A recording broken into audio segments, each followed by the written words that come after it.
Hey guys, welcome back. और I hope कि आप लोगों का नया साल बहुत अच्छा गया होगा। इस वीडियो में आप लोगों से बात करूंगा मैं एक डैक और एम के कॉम्बो की, जो कि है i5 Uno। और इससे पहले मैंने i5 का रिव्यू किया था, जो कि था जेनियर डैक।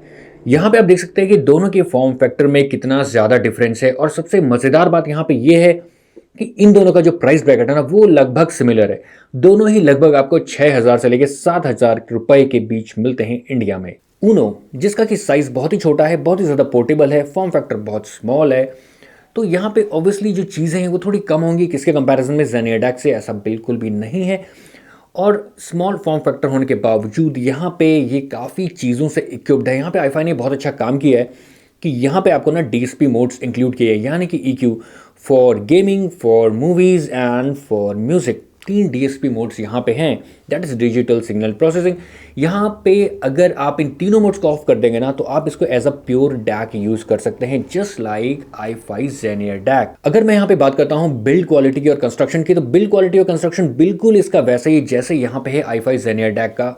यहाँ पे मेरे को i5 जेनियर डैक का जो डिज़ाइन है बहुत ज़्यादा मैं उससे इंप्रेस नहीं हुआ, बट यहाँ पे almost same kind of shape रखता है i5 Uno।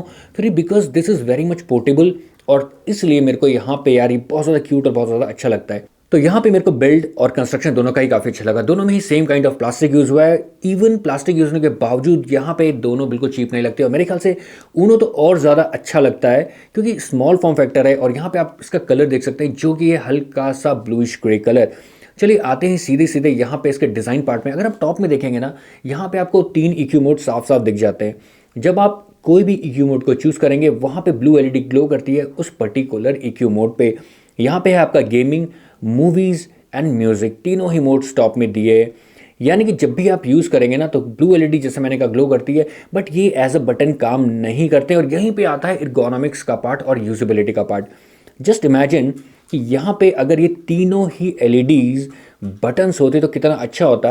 बिकॉज यहाँ पे फॉर्म फैक्टर जैसे मैंने कहा काफ़ी स्मॉल है, तो फ्रंट सेक्शन में जो बटन्स दिए हैं ना, उनको पूरी तरीके से यूटिलाइज ऑब्वियसली आप कर पाओगे, बट उनको बिल्कुल एक कन्वीनियंट तरीके से यूटिलाइज कर पाना थोड़ा सा टफ हो जाता है, just because of very small form factor. Front section में आपको सबसे पहले यहाँ पे जो प्रोमिनेंट चीज़ है वो देखने को मिलती है वॉल्यूम कंट्रोल। दोनों में ही एनालॉग वॉल्यूम कंट्रोल यूज हुआ है एज पर i5।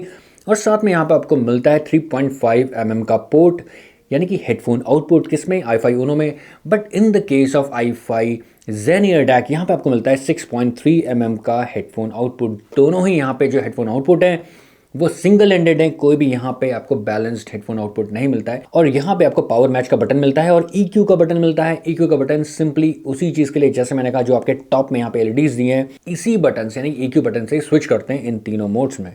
नाउ यहाँ पे पावर मैच किस काम आता है। जब आप पावर मैच को यूज़ करते हैं ना, तो अगर आप कोई भी ऐसा हेडफोन यूज़ कर रहे हैं जो कि हाई इंपेडेंस हेडफोन है, हाई इंपेडेंस ईयरफोन या IEM से, तो वहाँ पे ऑब्वियसली पावर मैच काम आएगा। ये आपको थोड़ा और गेन दे देता है, थोड़ी और लाउडनेस दे देता है आपके म्यूजिक में या फिर मूवीज़ में। आउटपुट के नाम पे आपको जेनियर डैक में मिलता है RCAs, जिससे कि आप अपना एक्सटर्नल एम्प कनेक्ट कर सकते हैं और इसको यूज़ कर सकते हैं एज अ प्री एम्प। और साथ में जो इसका एक्सबेस का फीचर है, जो पावर मैच का फीचर है, वो भी बिल्कुल आपका यूटिलाइज हो जाएगा आपके एक्सटर्नल एम्प में। सिमिलरली यहाँ पे भी आपको ऊनो में भी आपको मिलता है यहाँ पे एज अ आउटपुट 2 RCAs, जिससे कि आप अपना एक्सटर्नल एम्प कनेक्ट कर सकते हैं और इसको भी आप प्री एम्प की तरह यूज़ कर सकते हैं। ना इनपुट के नाम पे ना आपको जेनियर डैक में मिलता था यहाँ पे डिजिटल इनपुट, जो कि था USB। और यहाँ पे ऊनो में भी आपको मिलता है डिजिटल इनपुट, जो कि है USB। बट ऊनो में अच्छी चीज़ ये है ना कि यहाँ पे दिया गया टाइप सी। तो जैसे मैंने बताया कि यहाँ पे i5 Uno में आपको मिलता है एक सिंगल डिजिटल इनपुट, जो कि USB-C, और वही USB-C केबल दो काम करती है। पावर भी इसको उसी केबल से मिलेगी और ऑडियो सिग्नल भी इसको सेम केबल से ही मिलेगा। ऑब्वियसली मोबाइल से भी यूज़ कर सकते हैं। जस्ट रिमेंबर वन थिंग कि जब आप मोबाइल से यूज़ करेंगे ना, तो आपके मोबाइल में OTG फंक्शनलिटी होनी चाहिए।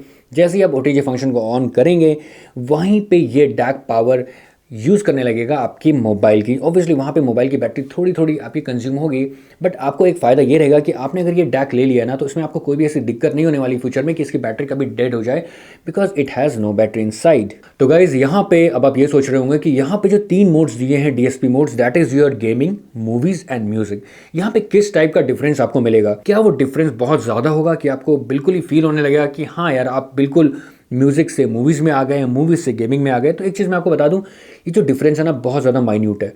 यहाँ पे आप इस डिफरेंस को परसीव कई लोग कर भी सकते हैं, कई लोग नहीं भी कर सकते हैं, ये मैं आपको सीधा सीधा बता रहा हूँ। तो इन तीनों मोड्स को जब आप ऑफ कर देंगे ना, यानी कि म्यूजिक को, मूवीज़ को और गेमिंग को, इन तीनों मोड्स को ऑफ करेंगे, इसके बाद भी आप इसको यूज़ कर सकते हैं। And in that case you are using this i5 Uno as a pure DAC, यानी कि जो आपका सोर्स है ना, जैसा आपको दे रहा है सिग्नल वैसा ही सिग्नल ये आपको देगा। लेकिन अगर आपका सोर्स है ना, उसमें अगर डैक चिप बिल्कुल चीप या घटिया यूज़ हुई है तो ऑब्वियसली वहाँ पे ये साउंड इंप्रूव करके आपको ऑब्वियसली देगा। So that is the main function of a DAC. तो चलिए एक एक करके बात करते हैं। यहाँ पे जो पहला मोड है ना वो है गेमिंग मोड। जब आप गेमिंग मोड में इस डैक को स्विच करते हैं तो आपको कैसा परसीव होता है साउंड। नाउ यहाँ पे क्या होता है, गेमिंग मोड में जो बेस रीजन है, जो सब बेस रीजन है, वो थोड़ा सबड्यूड हो जाता है और वहाँ पे थोड़ी मिड रेंज को ये इंप्रूव करता है, यानी कि एक्सेंचुएट करता है और थोड़ा ट्रिपल को एक्सेंचुएट करता है। नाउ गाइस, जब हम आते हैं यहाँ पे मूवीज़ के मोड में, आपको साउंड कैसी परसीव होती है, यानी कि मूवीज़ मोड में जब आप आएंगे ना तो यहाँ पे जो वोकल्स हैं, यानी कि जो डायलॉग्स हैं, वो थोड़ी ज़्यादा फॉरवर्ड हो जाते हैं, बेस थोड़ा इंप्रूव होता है, साउंड स्टेज में उतना ज़्यादा फर्क नहीं आता है।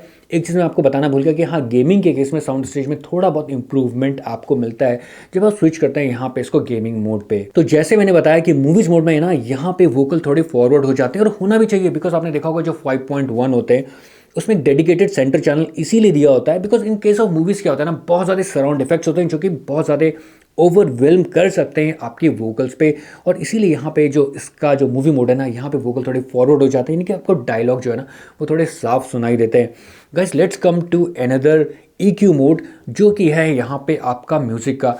और जब मैं म्यूज़िक के मोड में आता हूँ ना तो मैंने देखा कि यहाँ पे ऑल द फ्रीक्वेंसीज, यानी कि सारी फ्रीक्वेंसीज काफ़ी बैलेंस्ड हो जाती हैं।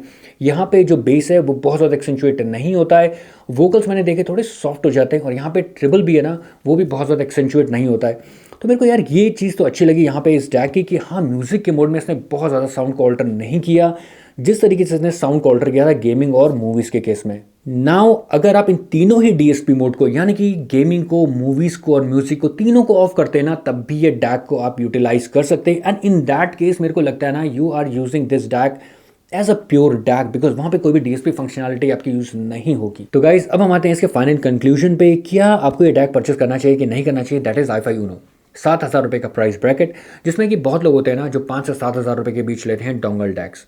मैं ये नहीं कहता कि वो डोंगल डैक्स बेकार हो सकते हैं, अच्छे होंगे, बिल्कुल हो सकते हैं। यानी कि जो फंक्शनैलिटी वो डोंगल डैक्स दे रहे हैं, सेम फंक्शनैलिटी आपको दे रहा है, यानी कि एक प्योर ऑडियो i5 का Uno। नाउ यहाँ पे डिफरेंस ये है ना कि आपको साथ में कुछ और चीज़ें भी दे रहा है पैकेज में, यानी कि आपको कुछ इनबिल्ट EQs मिल रहे हैं, जो कि बहुत अच्छी बात है। और साथ में यार एक अच्छा खासा इसका वेट है, जो कि लगता है हाँ आपके पास कुछ है, और पोर्टेबल भी, आप मोबाइल में भी इसको आराम से यूज़ कर सकता है। यहाँ पे था ये रिव्यू i5 Uno का और एक छोटा सा comparison against i5 Xenier deck. आपको पता लग गया होगा कि इसकी फंक्शनैलिटी क्या है, इसका बिल्ड इन कंस्ट्रक्शन क्या है, इसके DSP मोड कैसे काम करते हैं, और साथ में क्या डिफरेंसेस हैं इसके DSP मोड्स में। सो गाइस, मेरा नाम है दिनेश, मिलूंगा आपसे किसी अगले वीडियो में, ठीक है, बहुत ही जल्दी मिलूंगा। और keep listening but at the very moderate level. Take care of yourself, bye bye.